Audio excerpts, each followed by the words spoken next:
Warahmatullahi wabarakatuh. Al-Fatihah.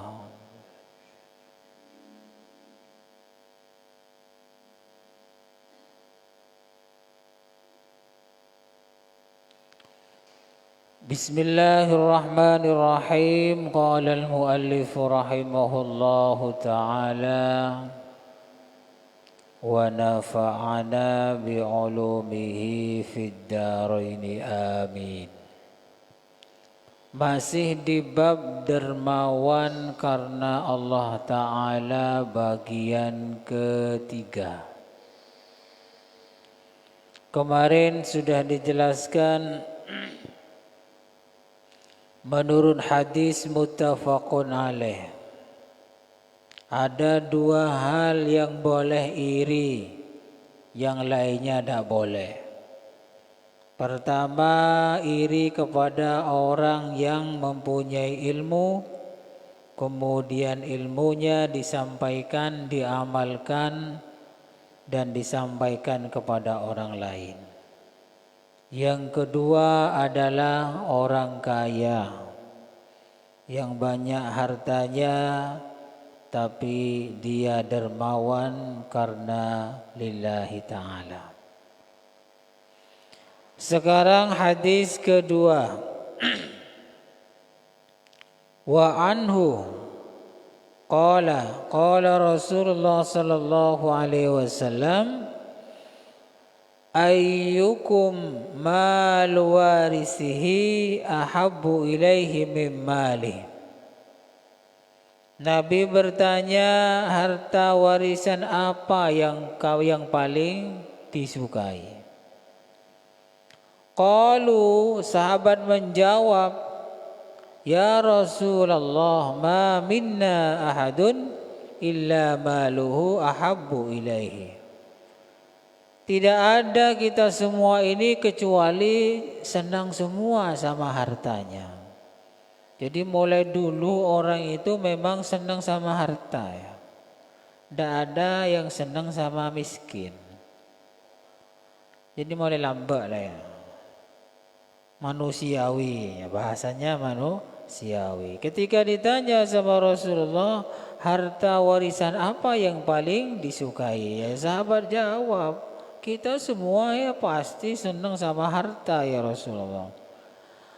Qala, kemudian Nabi memberi penjelasan biar sahabat ini tidak salah arah, biar tidak tersesat. Fa inna ma lahu ma qaddamah wa ma la warisihi ma akhara. Sabda Nabi, apa yang sudah dipakai itulah harta kita. Yang baju kita pakai, mobil kita pakai, rumah itu adalah harta kita yang sebenarnya, atau uang yang kita sedekahkan. Cuman harta yang lebih lama bertahan manfaatnya adalah harta yang disedekahkan. Kalau harta yang dimakan pasti jadi kotoran, pasti itu tidak mungkin jadi emas itu. Setelah makan gulai, telur umpamanya, tidak mungkin jadi emas, tidak mungkin, kecuali warnanya saja seperti emas. Bendanya tetap bukan emas itu. Kemudian harta yang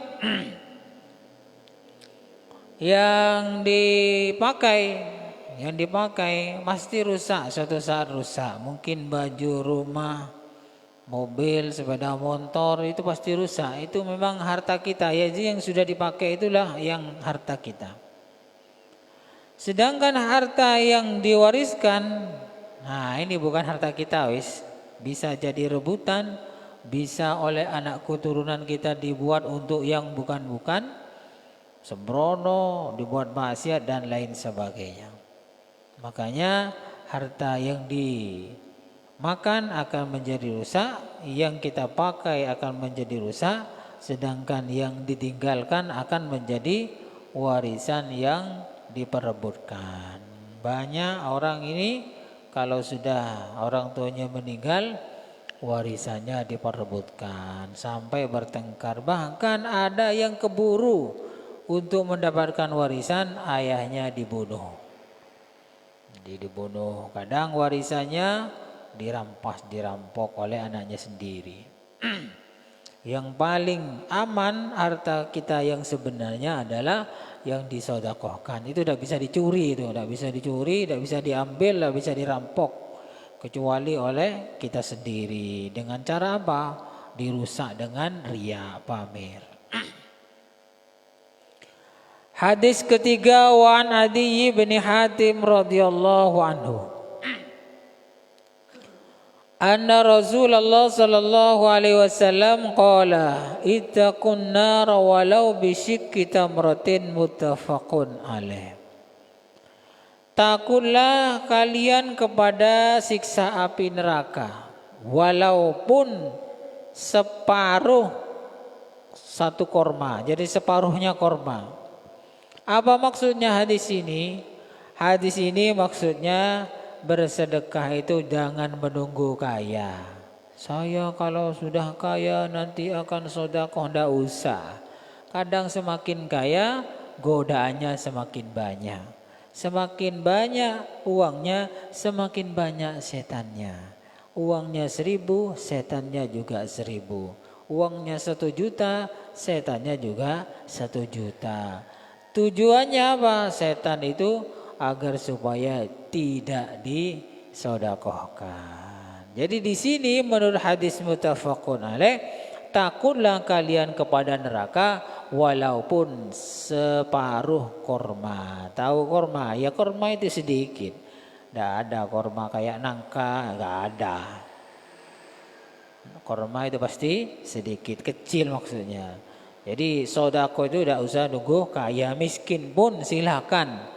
Dan di sini sodako itu bisa menangkal siksa api neraka. Jadi kalau sodakohnya banyak, pasti bentengnya itu banyak.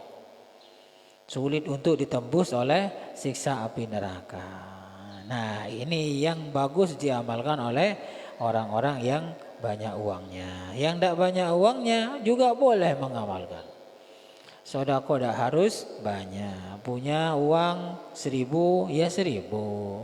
Uang 2.000 2.000. Ada orang butuh diberikan.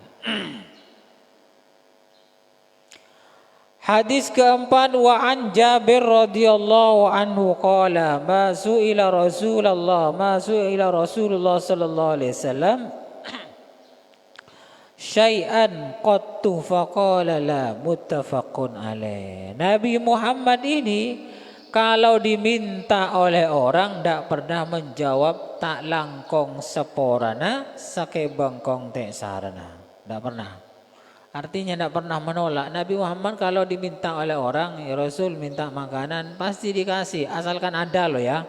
Asalkan ada yang mau diberikan. Tapi kalau sudah ada, Rasulullah biasanya menjawab, bilang tidak ada, sudah habis, saya sudah tidak punya apa-apa lagi.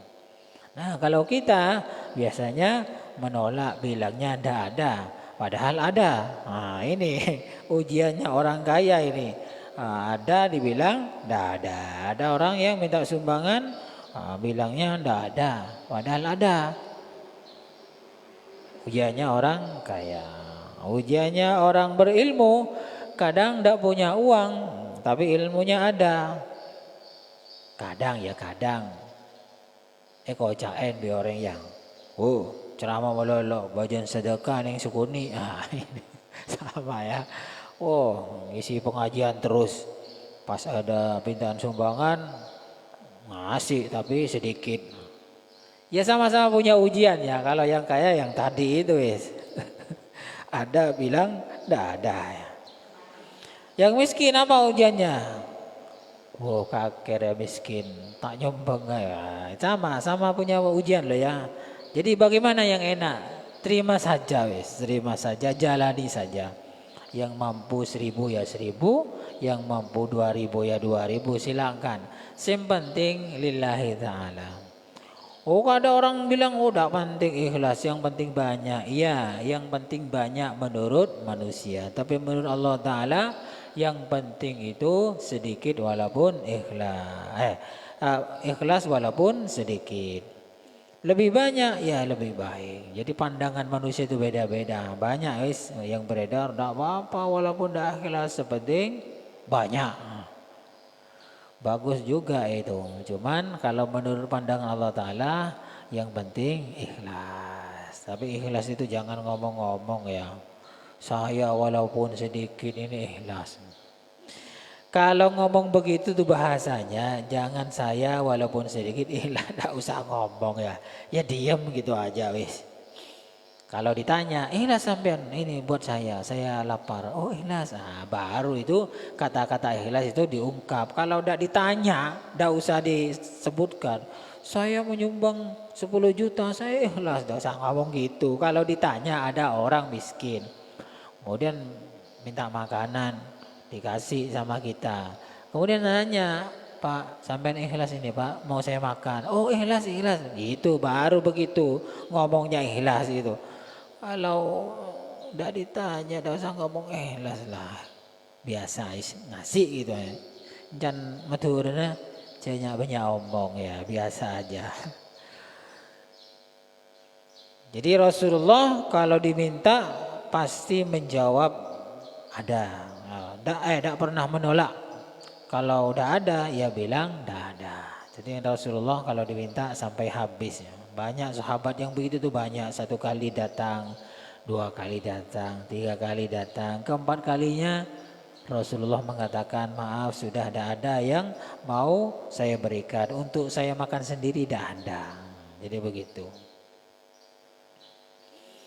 Cukup sekian dulu, kurang lebihnya saya mohon maaf. Mudah-mudahan bermanfaat. Wallahu a'lam bishawab. Al-Fatihah.